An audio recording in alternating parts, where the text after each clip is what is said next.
Halo para pemuda berpotensi, kembali lagi di channel Rian. Nah, di konten kali ini kita akan membuat konten podcast. Dan konten podcast ini akan menjadi sebuah segmen baru di channel ini. Nah, untuk podcast kali ini akan saya namakan podcast tetangga. Podcast tentang gagasan anak muda.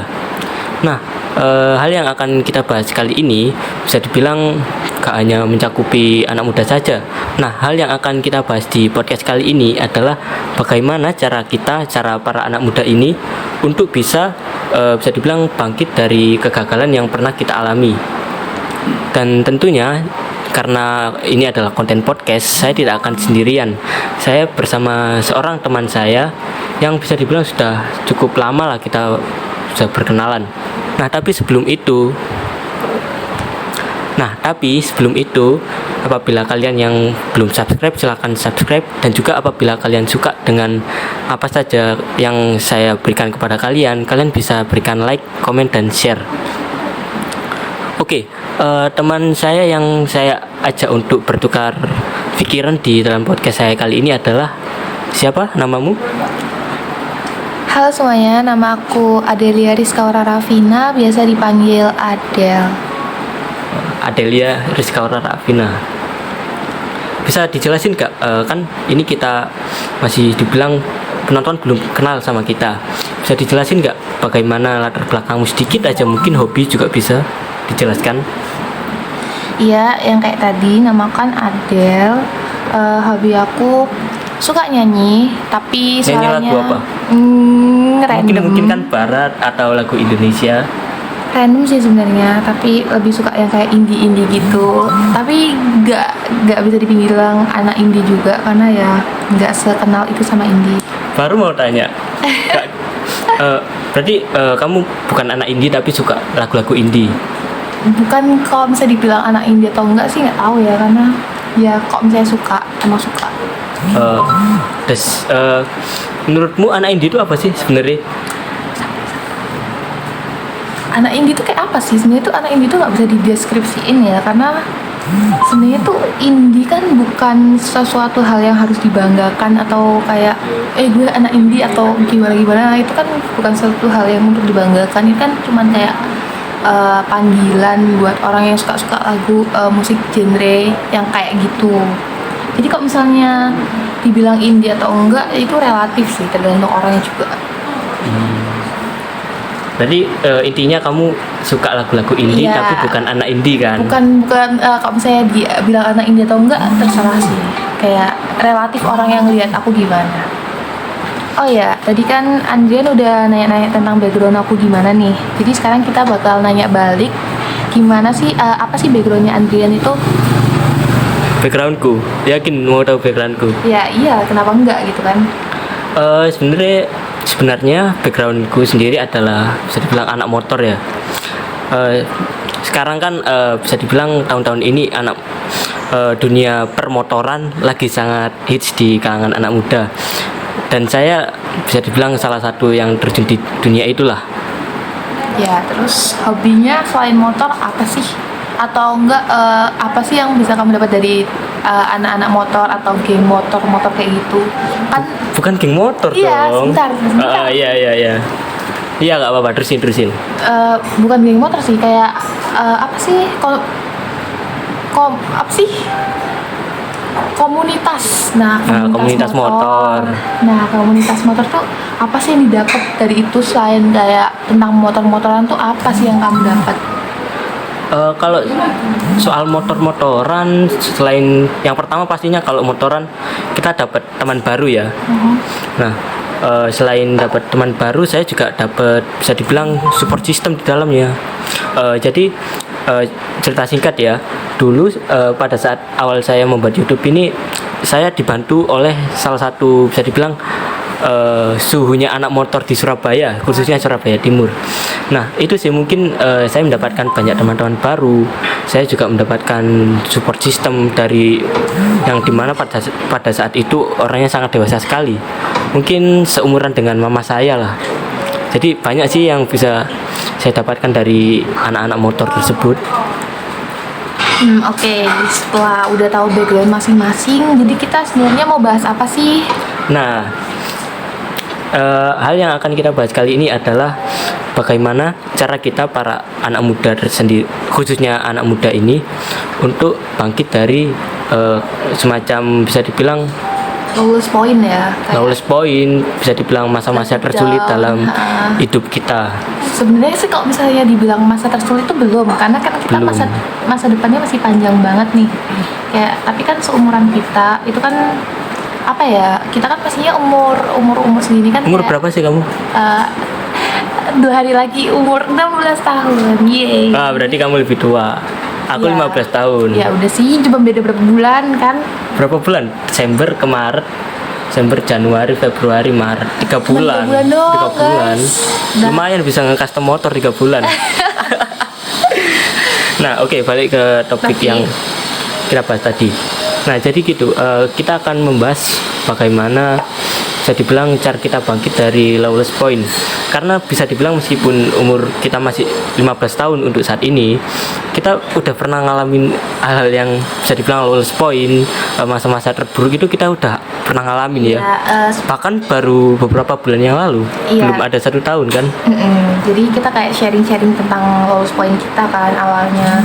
Sebenarnya sih kalau dibilang lulus poin atau gimana, itu kan tergantung dari masing-masing orang ya. Kayak gimana sih kan setiap orang kan ngehadepin masalah yang menurut dia down atau yang kayak beneran bikin dia down itu kan beda-beda. Jadi kayak Iya.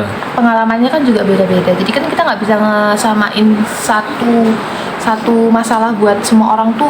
Kok misalnya bagi aku ini down, bagi kamu juga down, itu kan kita nggak mungkin bisa gitu kan. Namanya juga orang kan beda-beda, terus habis itu dapat pengalamannya juga beda-beda, jalan hidupnya juga beda-beda. Jadi ya kita nge-sharing aja sih apa aja yang lulus poin kita, dan secara nggak sengaja lulus poin kita tuh hampir sama. Hampir sama ya. Gitu kan. Aku baru mau ngomong. Nah, Ya pokoknya intinya gitu. iya, tadi Adel kan udah bilang kalau lowest point orang itu beda-beda, dan juga anehnya lagi lowest point dari kita ini bisa dibilang mirip-mirip ya. Oh ya, sebelumnya kita ini berasal dari satu SMP yang sama Oh, dulunya, iya kan? Kita juga satu kelas. 3 Jadi tahun kenal. enggak sih, baru 2 tahun sih. Aku kelas Ya. 7 aku enggak kenal awakmu sih. Jujur sih, aku sombong areke. Sama, ya pokoknya 2 tahun kenal 2 kayak tahun deket kenal lah. lah.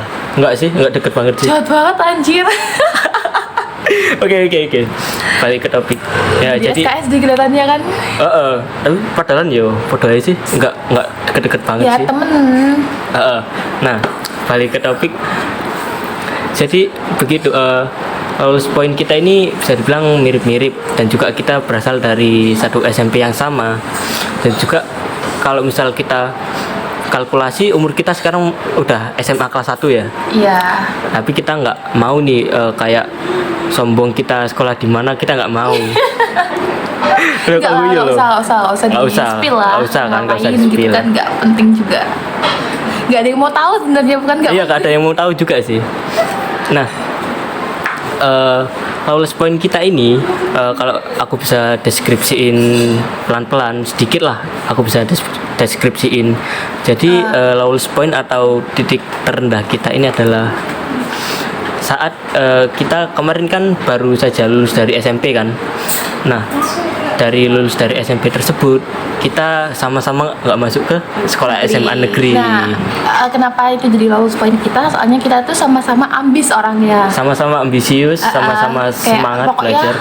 pengen banget kalau misalnya masuk negeri gitu. Kayak kalau misalnya kita nggak masuk negeri itu kayak apa ya, kesannya tuh kayak jelek banget, kita tuh kayak nggak bisa gitu. Terus Tapi itu hanya semakin jalannya waktu kita lihat juga kayak not bad juga Not gitu. bad Kalau juga misalnya sih. nggak masuk negeri itu juga nggak salah.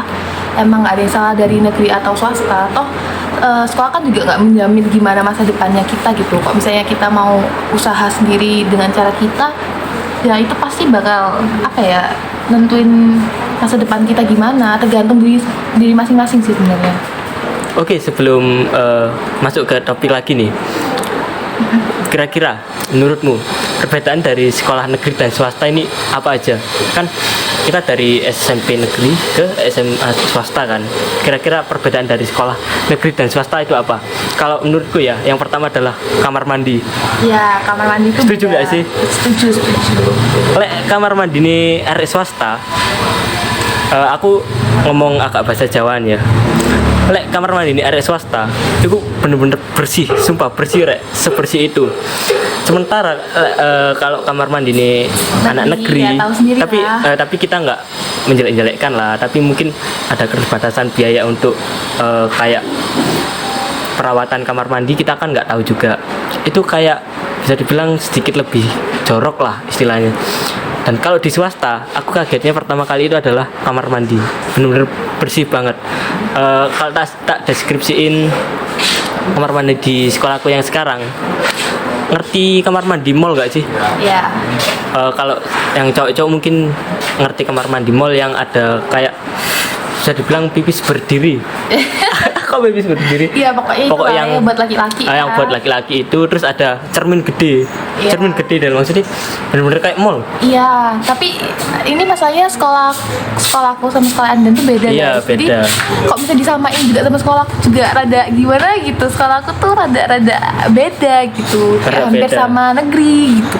Tapi kalau misalnya hai kucing. Kalau misalnya apa sih kamar mandi sekolahku sama sekolah yang Andrian tuh mungkin beda ya. Ya 11-12 tapi lebih apa ya beda lah ya, nggak bisa disamain sama satu sama lain lah pokoknya. Oke, berarti pertama Kamar mandi. perbedaan kamar mandi. Nah, kalau yang kedua menurutku adalah cewek-ceweknya. Enggak sih, bukan masalah. Enggak, aku ini opiniku dulu. Oke. Kalau cewek-cewek di sekolahku sekarang bisa dibilang bibit unggul semua. Jadi dari perilakunya, dari wajahnya juga lebih Kayak teratur lah. body shaming. Lo Nggak enggak, boleh kan gitu emang dong. dari pandangan bukan. Iya, tapi kan wajah kan relatif ya. Cantik tuh relatif. Ingat, nggak ada yang jelek. Iya, kalau yang jelek nggak ada, sumpah. Iya, jadi ini kan podcast antara dua opini. dua jenis kelamin yang berbeda, jadi wajar kalau misal kita kayak sedikit crash Iya. karena emang ada lisensian. Enggak gitu. Emang kan namanya cewek ya relatif lah cantiknya. Nggak mungkin semua dibilang jelek atau gimana, kan tergantung orang yang lihat, yang mandang. Pasti kalian tuh cantik di mata orang yang tepat. Aduh, mantap. Sok bijak kok ya kamu ya. Bijak loh aku. Oke, mungkin itu aja baca-baci untuk kali ini. Nah, Perbedaannya tadi kan lagi nggak usah perbedaan, apa tuh? langsung ke topiknya aja. Apa tuh? Masa-masa tersulit dari kita kan mirip-mirip nih, sama-sama nggak keterima di SMA negeri. Kalau dari versimu sendiri kayak gimana yang bisa kamu share ke para pendengar kali ini? Kalau misalnya dari aku, apa ya, masa tersulit itu sebenarnya tuh bukan masa tersulit yang kayak gimana-gimana, tapi kayak itu aku terlalu mengekspektasikan lebih tinggi gitu loh. Jadi kan apa ya, kalau misalnya aku ngomong tuh jangan pernah ngeekspektasiin apapun sama harapan, apa ya, jangan pernah ngeharapin apapun sama manusia atau sama masa depan yang kayak emang kamu pengen gitu, karena nggak semua itu bisa tercapai dengan satu rencana gitu kan. Aku setuju sih, soalnya semaksimal apapun kita berusaha, Kalau misalnya selama kita masih mengandalkan orang lain, Nah. itu nggak akan bisa hasilnya nggak akan bisa sesuai dengan ekspektasi kita. Setuju nggak? Setuju, makanya Nah, maka dari itu kalau dari opini saya pribadi, pelajaran yang bisa dipetik untuk awal cerita kita kali ini adalah jangan pernah mengandalkan orang lain siapapun itu. jangan pernah berekspektasi sama orang lain. Nah, itu Sama setuju sih, manusia. sama manusia. Kalau dengan Tuhan kalian boleh, Ya. meskipun hasilnya buruk, Nggak, gini akan ya. tetapi mungkin Wait, aku punya Oh, kata-kata. oke. Tuhan ngehancurin rencanamu yang sekarang, soalnya tahu kalau misalnya rencana itu bakal ngehancurin kamu. Ngerti gak sih? paham. Jadi ih, sumpah sok kuat banget. tapi aku setuju loh, maksudnya Kuat banget. aku dulu gitu soalnya, maksudnya karena aku kan dari SMP negeri, pemikiranku selanjutnya adalah masuk ke Negeri. SMA negeri. Nah, pemikiranku pada saat di SMP negeri itu sebelumnya itu begini. Ini belum pernah tak ceritain ke siapapun. Jadi ini spesial buat para pendengar. Oke. Jadi pemikiranku pada saat SMP itu, aku pengen cepet-cepet SMA. Dimana pas pada saat itu kan kelas 9 kita kan kayak tahu sendiri kan bebannya anak kalau mau ujian. Iya. Jadi kita nggak ada waktu untuk main. Kita dipaksa. Sorry ke distract kucing ya guys. Iya, ini kucing dari mana sih? Adik kawin sih kayak ini. Ngawur. Oke, maaf, kita terdistraksi oleh kucing-kucing yang ada di sini. Mungkin ini kucingnya akan melakukan sebuah. Gak usah gitu. Gak usah dideskripsikan kan? Tahu lah ya, kucing meong-meong ngapain? Minta makan. Oh, minta makan. Positif aja. Oke, lanjut. Kita akan menceritakan bisa dibilang lulus poin kita yang pernah kita alami ya. Mulai dari siapa dulu? Aku apa? Kamu aja. Kan aku tadi. Iya sih, Adel udah. Sekarang untuk lulus poinku. Nah, lulus poin kita ini sebenarnya mirip-mirip seperti yang udah kita bicarain tadi. Akan tetapi mungkin beda versi, beda pemikiran karena juga beda jenis kelamin, orangnya aja beda. Nah, jadi kalau lulus poin dariku jadi tadi aku terlalu berekspektasi lebih untuk bisa di SMA negeri, akan tetapi si kenyataan itu berkata lain. Jadi aku masuk, jadi aku terpaksa untuk masuk ke SMA swasta yang notabene nggak pernah kupikirin gitu waktu SMP. Nggak pernah sangka-sangka kok misalnya kamu bakal masuk situ. Aku juga dan juga efek yang kurasain pada saat itu adalah kok dolen kucing sih Raimu. Kamu nggak apa. Dan juga efek yang kurasain pada saat itu ya pastinya sedih lah ya, terlebih lagi kan di luar ekspektasi sekali dan juga sangat-sangat mengecewakan. Mungkin aku nggak bisa bicara banyak untuk ceritaku di lulus poin kali ini, akan tetapi intinya aku sangat-sangat bisa dibilang sangat-sangat terpukul lah dengan kejadian itu. Nah, kalau dari kamu sendiri Del, caramu untuk bangkit dari lulus poin itu sendiri apa? Caranya sih apa ya, berusaha untuk menerima aja sih, kayak nggak apa ya, ternyata tuh kalau bisa dijalanin juga tuh nggak seburuk itu, nggak seburuk yang dilihat. Sempet nangis gak? Nangis sih. Nangis berapa hari? 2 hari 2 malam. Astagfirullah. Karena ya gara-gara ekspektasi yang tinggi itu buat aku kayak apa sih, kayak nganggep tuh paling sedih, paling terpuruk lah. Padahal tuh nyatanya tuh nggak gitu. Padahal tuh nyatanya tuh lebih apa ya, sebenarnya tuh nggak apa-apa gitu loh kamu masuk negeri or swasta atau gimana gitu, nggak seburuk yang dibayangin. Cuman gara-gara ekspektasi yang lebih tinggi dari kenyataannya. Masya Allah kucing. Ya. Back to topic. Gara-gara aku mengekspektasikan lebih dari kenyataan yang ada, jadi kayak itu merasa buat aku kayak gak adil banget sih, kayak gini-gini tuh gak adil, kayak apa sih, kenapa sih, kayak berusaha, kayak merasa kita tuh udah berusaha paling tinggi, paling maksimal lah. Paling maksimal, dan nyatanya tuh kamu tuh belum seberusaha itu, nyatanya tuh kamu tuh belum seniat itu buat kamu pengen masuk negeri itu, nggak seniat itu, apalagi juga ada zonasi kan. Iya. Jadi ya udah sih. Nah, selanjutnya yang akan kutanya ini tuh gini, apakah hanya cuma dengan menerima itu aja? Apakah nggak ada bisa dibilang tindakan lain yang kamu ambil pada saat itu? Tindakan lain sih kayak misalnya OSIS termasuk nggak sih? Iya. Jadi sebelumnya saya jelasin dulu. Adel ini dulu waktu SMP masih belum OSIS, dan juga saya udah OSIS. Aku sombong sedikit sih. Iya, padahal OSIS tuh gak ada yang disombongin sih. Gak ada yang disombongin sih. OSISnya juga biasa-biasa lah. OSIS SMP seberapa hebat sih dibandingkan dengan OSIS SMA? Ya beda lah takarannya. Nah, tapi pengalaman lah. Tapi OSISmu itu salah satu bentuk kamu untuk bangkit nggak sih? Atau cuma ya OSIS aja? Enggak, sebenarnya kan dari awal emang aku tuh orangnya yang berpikir panjang, kayak apa ya, kayak punya masa depan, kayak Visioner tertata, lah. ya, Visioner, tertata gitu. Kayak aku tahun ini harus ngapain, kayak ada tujuannya gitu loh, harus apa aja yang harus aku capai. Nah, salah satunya kan masuk SMA negeri, karena aku nggak bisa masuk SMA negeri, aku kayak nerima dulu keadaan yang ada. Walaupun itu sebenarnya tuh kok bisa diingat-ingat lagi ada alay gitu kan, tapi kan alay sih iya, emang. tapi kan dalam kejadian dalam waktu yang itu kan kita kan nggak expect itu jadinya tuh kayak sedih, paling sedih gitu, padahal tuh nggak segitunya.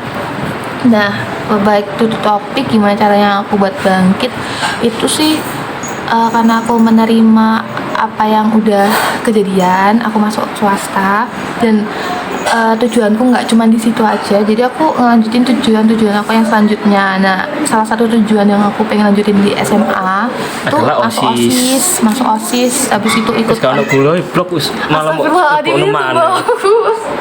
lah aku lucu aja. Ya udah sih, kenapa selin. Ya, ada ini gabut, jadi dia masukin bisa dibilang sasetan gulaku ke teh yang udah kosong, jadi udah gak ada gulanya, hanya sasetnya aja tapi dimasukin, dan tehnya ke tehku juga. Astagfirullah, Namanya orang gabut ya. beban sih. Apa sih? Bercanda sih, bercanda. Ya, back to topik lagi. Apa ya tadi? Sampai mana ya? Sekarang giliranku. Iya. Cara aku bangkit pada saat itu adalah kalau aku nggak langsung menerima sih, Del. Gimana tuh? Maksudnya sebelum aku mendapatkan bisa dibilang nggak masuk negeri ini, aku udah ada kayak rencana untuk bikin YouTube. Oh iya. Nah, tapi dengan adanya si peristiwa nggak masuk negeri ini, jadi istilahnya kayak keinginanku untuk bikin YouTube ini langsung terpus gitu loh, langsung terdorong. Oke, langsung muncul gitu aja. Lebih muncul lah. Nah, setelah ada itu, aku membuat YouTube yang awalnya nama channelnya adalah Titik Balik. Nah, definisinya pada saat itu adalah titik balik adalah titik dimana kamu titik terendah di hidupmu yang mengakibatkan bisa dibilang mindsetmu itu berubah 180 derajat. Jadi beda lah, intinya sangat-sangat beda dari sebelumnya. Nah, itulah yang bisa dibilang sebenarnya sampai sekarang pun aku masih belum menerima ya, karena ada suatu alasan yang nggak bisa ku ceritain di sini. Ya ada lah ya pokoknya. Ada lah. Nah, dari situ kalau untuk sekarang udah bisa menerima sedikit-sedikit lah. Tapi setiap orang kan juga beda kan. Tergantung lah. It's okay kok. Tapi kalau dipikir lagi dengan YouTube ini aku bisa bangkit kok. Maksudnya YouTube ini udah nge-support aku untuk bangkit. Jadi mindsetku yang awalnya sekolah itu bener-bener penting, bener-bener satu-satunya jalan untuk meraih ilmu, untuk mencari ilmu, jadi berubah. Jadi aku kayak menganggap YouTube ini juga salah satu sarana belajar yang paling bagus gitu loh. Terlebih lagi kan backgroundku aku juga suka public speaking dari SMP kan. Iya. Dari bisa SMP diakuin sih. Bisa diakuin lah. Dari SMP kayak suka bicara di depan umum. Pernah mungkin satu sekolahan kan, aku bicara di depannya. Nah, dari situ aku coba belajar, coba kembangin melalui YouTube ini, dan ternyata kok kalau menurutku untuk saat ini belajar sendiri, belajar passionmu sendiri itu jauh lebih seru daripada kamu belajar formal yang dalam artian sekolah. Kalau aku gitu sih. Nah, next kalau untuk OSIS nih, OSIS SMP dan OSIS SMA kan bisa dibilang beda banget sih. Kalau menurutmu OSIS SMP sama OSIS SMA yang kamu lihat, kamu kan SMP bukan OSIS, yang kamu lihat yang paling beda itu apa? Kan kamu udah bisa lihat sih meskipun kamu bukan OSIS. Apa ya yang paling beda, yang paling ngebedain sih jadwalnya lebih padat ya kalau SMA, karena lebih banyak event, lebih banyak. Oh, SMA mu udah mulai? Sudah dong. Aku belum loh. Sombong dikit sih sebenarnya. Jadi kita ada masing-masing hal yang bisa disombongkan sih. Iya. Terus Itu sebenarnya bukan hal yang untuk disombongkan, tapi kayak itu buat aku lebih apa ya, ngambil tanggung jawab yang lebih gitu, karena banyak event, banyak apa. Sebenarnya iya, nggak apa-apa. sebenarnya sih Sebenarnya sih nggak semua event kan dipegang sama akun, enggak kan Enggak. itu banyak anggota jadi kayak kita kamu dibagi-bagi. sekbid apa sih kalau boleh tahu? Sekbid seni budaya. Seni budaya. Milih sendiri atau? Enggak sih sebenarnya kita bisa milih tapi kayak ujung-ujungnya juga dipilihin sama kayak ketuanya. Itu kayak sama apa sih ya, aku belum paham tentang gitu-gituannya jadi kayak nggak mau sok tahu tentang itu. Iya, jadi kita kan Aku masih junior ya. Iya. Nah, kalau menurutku hal yang paling membedakan dari OSIS SMP dan SMA, dimana aku kan dari SMP udah ikut OSIS. Yang pertama itu adalah tanggung jawabnya lebih besar. Jadi Betul. kita tanggung jawabnya lebih besar. Guru itu hanya mantau. Kalau sementara SMP itu Guru masih ikut ya. guru masih ikut. Guru bisa dibilang sebagai ketua lah, Iya, yang kayak masih. kayak yang ngajuin proker ke anak-anak itu guru, anak-anak tinggal jalan. Kalau SMA itu beda. kalau Kita SMA bikin kita yang bikin proker, kita yang bikin proker proposal. sendiri. Kalau proposal aku masih belum sih. Oh, Kita yang bikin proker sendiri. Kalau misal ada acara kita sendiri yang urus. Aku kemarin kan bisa dibilang jadi calon ketua kan, calon ketua OSIS, dan itu sombong ya bunda. nggak sombong. Kalau ini nggak untuk disombongkan karena belum terpilih kan. Oh ya Masih belum bisa disombongkan sih. Oke. Kalau udah terpilih sih aku bakal sombong sih ke Adel. Ya gitu emang anaknya suka sombong gitu. Dasar kucing. Nah, kenapa aku bisa bilang kalau OSIS SMA ini sangat-sangat besar tanggung jawabnya? Karena baru kemarin ini aku mendapat, bisa dibilang, pelajaran yang benar-benar mengubah pemikiranku dari OSIS gitu loh. Maksudnya sebelumnya aku mikir itu kalau OSIS kalian mau ngajuin proker apa, sebelum kalian mengajukan itu kalian sebenarnya harus memikirkan bagaimana caranya sedetail mungkin, bagaimana yang penyelenggaraannya, tanggal-tanggalnya, juga bagaimana misal kalian bikin lomba nih, kalian juga harus nentuin nih bagaimana penilaiannya, rinciannya, terus bagaimana jurinya siapa, itu harus benar-benar terpercaya gitu loh, harus benar-benar tersusun dengan rapi sejak awal. Nah kalau SMP kan beda. Jadi kemarin aku cerita dikit ya. Ya. Kemarin di SMP aku setiap bikin proker itu aku bikin sebuah, jadi bilang, usulan itu langsung bisa diterima. Kalau di SMA ini bukan nyalain yang nggak terima atau gimana, tapi emang kalau di SMA tanggung jawabnya pertama lebih berat, dan juga prokernya itu harus lebih rinci. Jadi pada saat itu prokerku ditolak. Maksudnya ditolak itu bagus-bagus lah, maksudnya baik-baik lah. Ya kan itu Tapi juga acuannya kan. pada awalnya kan kayak kita kaget terus pasti. agak tersinggung. Tapi kalau kita mikir lebih baik lagi, itu kayak wajar gak sih? Ya Maksudnya emang wajar. Itu maksudnya emang kakak kelas itu kayak membimbing kita biar kita ini bisa lebih berkembang, lebih megang tanggung jawab lagi di OSIS. Jadi gitu, apalagi kan terbuka juga pikirannya kan Nah. tentang pendapat satu sama lain itu gimana, nggak mentingin ego sendiri. dan jujur aku kaget sih pada saat masuk ke, bukan pas ditolak, pas masuk ke OSIS SMA pertama kali, karena pertama jadwalnya padat banget. Ya betul. Dan for your information ya, kalau OSISku ini untuk aku sendiri untuk kelas 10 masih belum jalan, sementara Adel ini udah jalan. Aku iri sih sebenarnya.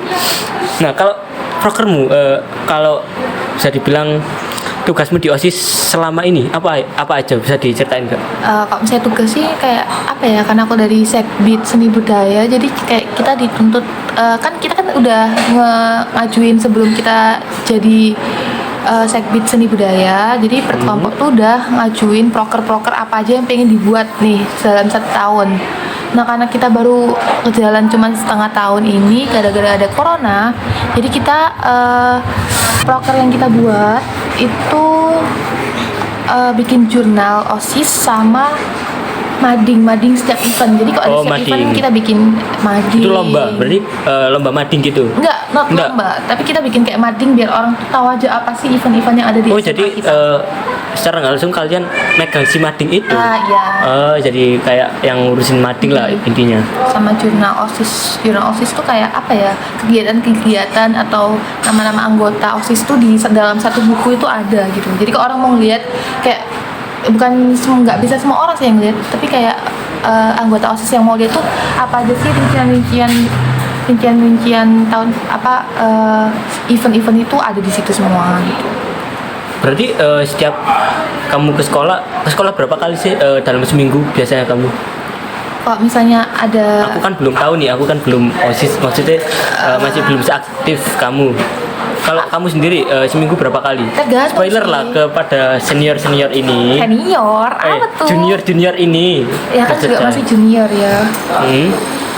Tergantung kita musyawarahnya gimana, kan ada grup juga kan, maunya kapan, bisanya kapan gitu. Kok seminggu gitu sekali 2 kali gitu, tapi nggak Tapi sampai sore? Eh, Enggak. iya sampai sore, dari siang Wow. sampai sore. Pantesan sibuk ya. Oh iya dong, sibuk sekarang. Nah, kira-kira segini aja sih yang kita bisa sharing sekarang untuk Nah, iya. first podcast kita. Bukan kita, lebih tepatnya Andrian, karena Iya, aku first nggak, podcastku sendiri. karena Ya. aku nggak tetap ya di sini, bukan pegawai tetap, karena nggak ada bayarannya. Ya pokoknya intinya Itu aja yang bisa kita iya sharing sharing Terus kali ini. intinya yang bisa didapat dari podcast ini sih sebenarnya Jangan mengandalkan orang lain, andalkanlah dirimu sendiri. Kalau ya, dari aku. terus juga nggak salah banget kok misalnya kalian itu lagi di down-downnya atau lagi di lowest point, karena namanya juga manusia, namanya juga orang berkembang. Gimana pun lowest pointnya kalian ya tergantung kalian nggak bisa nyamain lowest point orang lain sama kamu, karena yang ngerasain kan juga kamu gitu, diri kamu. Kok misalnya kamu merasa itu lowest point ya it's okay, kamu merasa kamu sedih atau nangis itu manusiawi banget gitu. Nah, tapi yang bisa aku garis bawain, yang benar-benar hal yang menurutku sangat penting adalah ketika kalian berada di lowest point atau titik terendah dalam hidup, ada 2 kemungkinan yang bisa terjadi pada kalian. Yang pertama, kalian bisa jadi lebih baik, kalian bisa jadi lebih produktif, kalian bisa berusaha lebih keras lagi. Dan yang kedua adalah kalian berada di jalur yang negatif. Ya, stuck Jadi di situ aja gitu. bukan nge-stuck, itu salah satu yang negatif. Akan tetapi ada yang lebih negatif lagi, yaitu mungkin untuk yang laki-laki bisa jadi kayak langsung jadi, bisa dibilang minum-minuman keras, bisa narkoba juga, kan ada kemungkinan juga. Nah, hal penting yang bisa aku garis bawain kali ini yang berasal dari opini ku sendiri adalah ketika kalian berada di lowest point atau titik terendah di hidup kalian, usahakanlah semaksimal mungkin agar kalian nggak berada di sisi negatif, agar Ya. kalian menjadi sisi positif. pikir diambil positifnya aja Diambil lah. positifnya Karena aja lah. semua kejadian tuh juga punya sisi positifnya, sejelek-jelek apapun gitu ya. Kamu Sejelek bisa- apapun ya, aku bisa setuju ngambil sih. positifnya lah, pasti ada hal yang buat kamu kayak mikir kayak, oh ini tuh juga ada baiknya buat aku. Tentang kalau misalnya kamu lagi di masa-masa tersulit, terus kamu kayak mikir apa sih yang ada di baiknya dari ini, tuh nggak ada yang baiknya. Tapi kalau misalnya kamu bisa mikir panjang tentang masa depan kamu maunya gimana, ada tujuan masa depan, kamu pasti bakal pikir kayak, oh gini toh, apa ya, kayak positifnya tuh ini toh, kayak kamu tuh pasti bakal bisa dapat sisi positifnya, atau enggak pengalaman-pengalaman yang sebelumnya kamu belum pernah dapat dan kamu bisa dapat itu, dan itu berguna banget menurut aku sih. Oh ya, selain sisi positif, kalau kalian sedang berada di lowest point, kalau menurutku adalah kalian bisa mengevaluasi diri kalian sendiri. Evaluasi diri itu penting. Kalau saya contohkan evaluasi diri yang saya lakukan sendiri adalah jadi pada saat SMP, sebelum saya mengalami titik terendah atau lowest point di hidup saya adalah saya bisa dibilang suka ngomong. Dalam artian suka ngomong itu suka public public speaking itu saya suka pintar banget, ngomong. pintar ngomong. Pintar Nah, tapi mengajukan pendapat. tapi orang tua saya masih belum tahu kalau aku ini punya bakat ini. Jadi orang tua itu kayak pada saat aku berada di lowest point kayak nyalahin gitu loh, paham nggak sih? Ya paham. Jadi kayak mereka nggak tahu ini kalau aku punya bisa dibilang bakat kayak seperti ini nih, aku nggak tahu. Nah, Mereka nggak tahu. ya kalau misalkan aku sendiri sebagai individu aku berpikir yang negatif, aku pasti akan menyalahkan orang tuaku. Ya. Aku pasti akan bisa dibilang mengolok-olok orang tuaku. Kayak, Kenapa sih? Kenapa sih kok orang tua nggak bisa mengerti Ya. bagaimana maunya anak? Aha. Tapi di sini aku malah mengevaluasi. Ini bukan berarti aku menggurui ya, akan tetapi ini saran aja dari aku pribadi. kalian bisa mengevaluasi. Kalau aku kemarin mengevaluasinya adalah dengan cara bagaimana sih caranya aku bisa mengekspos bakatku ini sampai orang tuaku ini tahu, sampai orang tuaku ini bangga. Dan support iya, support, aku disupport sih sama orang tua. Dan saat aku memikirkan bagaimana caranya bisa mengekspos bakatku ini, aku menemukan sebuah bisa dibilang platform yang sangat mendukung itu, yaitu YouTube. Jadi bisa dibilang itulah salah satu alasanku membuat YouTube untuk saat ini. Ya, alasan buat YouTube Andrian itu kayak apa sih? Ingin Buat membuktikan evaluasi diri, juga. membuktikan Evaluasi diri kayak, ke orang tua, evaluasi juga. dan itu kayak sesuatu hal yang kok misalnya kalian takut atau gimana, dan kalian misalnya pengen ngelakuin hal sesuatu yang positif terus kalian takut, kok it's okay gitu loh. Kok misalnya kalian tuh pengen apa ya Apa pengen apa? Pengen makan. pengen ngegasin gitu loh, kayak selama itu positif, kok misalnya aku lakuin menurut cukup. Kucing apa serigala sih? Ya pokoknya intinya kok misalnya kalian pengen ngelakuin hal yang menurut kalian itu positif dan nggak merugikan kamu dan lingkunganmu sih, go on, kayak langsung aja, just do it lah. aja. Iya, kayak nggak ada yang salah kok. Kok misalnya emang ada yang salah, itu buat evaluasi diri aja gitu. Oke, mungkin segini aja untuk sharing-sharing kita kali ini. Apabila kalian suka dengan sharing yang bisa, Aku pengen kalau misalnya kalian suka dengan podcast ini, jangan lupa di like gitu gak sih? Jangan lupa di like, comment, and subscribe. Yeay, Nah. aku kayak itu bener banget. Ya pokoknya kenapa kamu nggak bikin YouTube sendiri? karena itu bukan tujuan aku. Oh, bukan. Kan Jadi tujuan kita orang beda ya, beda. Iya. Tujuan aku beda lagi. Jadi aku hanya di sini support temen ya kan. Iya, support teman. Terus jangan bosan-bosan, kok misalnya kalian pengen dengar suara aku lagi, bisa di request kok di bawah, di komen gitu kan. Adel dong datengin lagi gitu, nggak apa-apa. Asal Tolong ada kembalikan bayarannya. Adel. Tolong kembalikan Adel. Udah kayak apa aja, sumpah kayak sok artis banget. Nah, mungkin sekian untuk podcast kali ini. Apabila kalian suka dengan Kan udah. Loh, itu kan dari kamu. Oh yaudah.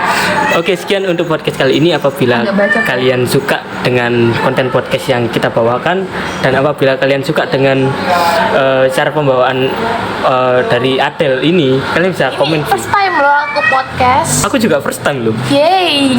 Tapi aku sebelumnya udah bikin video sih. Iya. Aku sombong Ini sih. aku first time dan alhamdulillahnya nggak ada deg-degan gimana. Ya sorry banget kok misalnya ngomongnya masih belibet atau gimana ya, karena ini kan first time juga. Justru aku yang redek, maksudnya yang awal-awal tadi kan. Iya. Untuk sekarang sih enggak. Aku sih biasa aja, sombong dikit kan. Oke, mungkin sekian untuk podcast kali ini. Sekian mulu ya dari tadi ya, yaudahlah ya. Ya. Dadah. Pesan saya untuk kalian semua pemuda yang berpotensi, jangan lupa untuk maksimalkan potensi kalian. Dan juga apabila kalian memiliki bakat yang terpendam atau kalian masih belum menemukan apa passion kalian, saran saya segeralah cari passion kalian dan kembangkan itu secepat mungkin. Bukan secepat mungkin sih, semaksimal mungkin Iya. yang bisa kalian lakukan. Terus maaf banget kalau suaraku cringe atau gimana atau garing-garing gimana gitu, karena ya udahlah ya, maklumin aja karena ini first time ya buat kita. First time ya. Oke, sekian dan dadah. Terima kasih. Jangan lupa kasih. di subscribe